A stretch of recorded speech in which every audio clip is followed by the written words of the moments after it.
President Donald Trump's trial began in earnest today, only the third such trial in history, and a tough time for Donald Trump, who now must wait through this trial to find out if he'll even get to stay in his job and finish his term.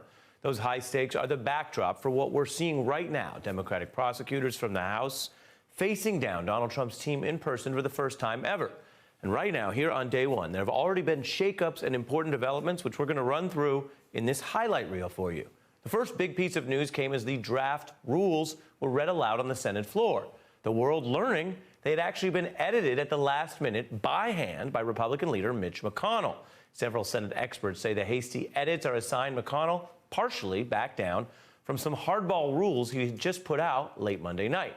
And that broke his own promise when he said he was going to use only the 1999 rules from the Clinton impeachment trial.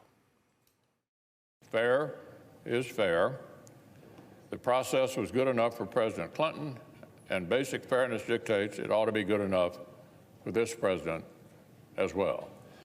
So here's what you need to know for this highlight. Mitch McConnell's new draft rules appear to back down. He had tried to warp speed the opening arguments. Now they will get about as much time as in 1999.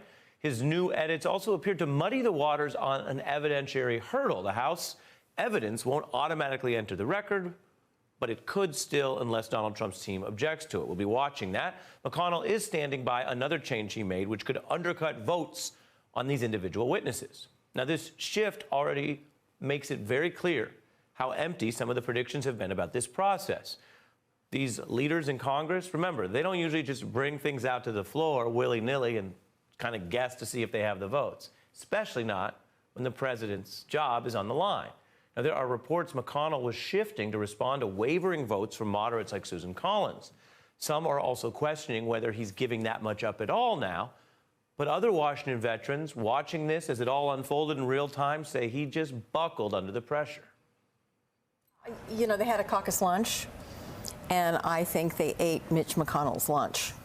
I think certainly looks like it. You and I have lived in the Republican world enough to say this, yes. and know with 100% certainty it's true. McConnell got caught bluffing. Caught bluffing. Another highlight from this first day, prosecutors making the case against Trump. Now, some of these allegations are known. They're all over the internet. They're all over American conversations. But today does mark the first time these newly appointed Democratic House managers directly argued the president should be convicted and lose his job.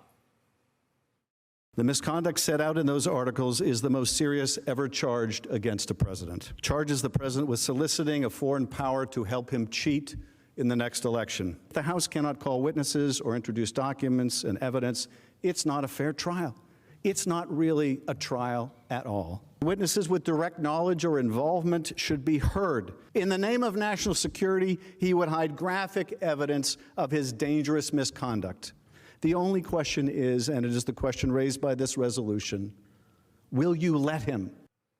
And for the first time today, a president who boycotted the entire House process, he's the first president to ever do that, made contact, finally, with this debate over his fitness for office, sending down his lawyers to appeal to the Senate to acquit him.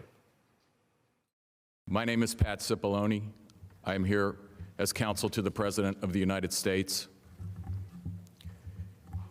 Our team is proud to be here representing President Trump. It's also my privilege to represent the President of the United States before this chamber. The President has done absolutely nothing wrong. Why are we here? Are we here because of a phone call? Or are we here before this great body because since the President was sworn into office, there was a desire to see him removed? Fact check, some of that is false, some of it is true. The president's Ukraine plot was wrong, according to several of his own aides, according to his own intelligence agency, which famously found that the whistleblower concern was credible, and according to independent watchdog findings that the military money he froze itself was against the law. Some of what was just said is also true. There has been long-running political opposition to this president, an effort to take him to court, to challenge his legitimacy, and now to remove him from office. As for that phone call itself, well, its contents and thus its liability as a potential high crime remains under debate. Now, how do you resolve that debate without the people who were there? That's what Democratic manager Schiff keeps hammering on. redirecting the focus on the substance of these allegations and the witnesses who can speak to them, like Trump's own top advisor, John Bolton. He's willing to come and testify and tell you what he knows. The question is, do you want to hear it? Do you want to hear from someone who was in the meetings? Do you want to ask him why it was a drug deal? You should want to know. They don't want you to know. The president doesn't want you to know. Can you really live up to the oath you've taken to be impartial and not know? I don't think you can. The prosecutor asking, do you want to hear from a fact witness? Do you want to hear facts? Do you want to follow the purpose of a trial, gathering facts and the evidence to get at the truth? The shorter version here is, do you want the truth? And can you handle it? That's the famous formation, of course, from the iconic courtroom drama, A Few Good Men. And that question really hung over this first day of the trial, with these first votes over rules to make it harder to, yes, get facts and get fact witnesses and get the truth, with Democrats pushing for broader rules and a separate effort to subpoena key evidence from the State Department. If there's no subpoenas and no evidence and then no witnesses, at some point the question could become, does this exercise cease to be a trial? The road ahead is unknown. Public pressure could change the answers, just as many observers say McConnell had to change his answer while he cobbled together these votes on day one. And now, the larger question is, does the word trial still figure into what the Senate says it's actually doing? Hear ye, hear ye, hear ye. All persons are commanded to keep silent on pain of imprisonment while the Senate of the United States is sitting for the trial of the articles of impeachment exhibited by the House of Representatives against Donald John Trump, President of the United States. The president sitting for his trial. That's not something you hear every day, every year, every decade in American life. And on day one of this trial, Mitch McConnell, the person in charge of the Senate, found himself surprised.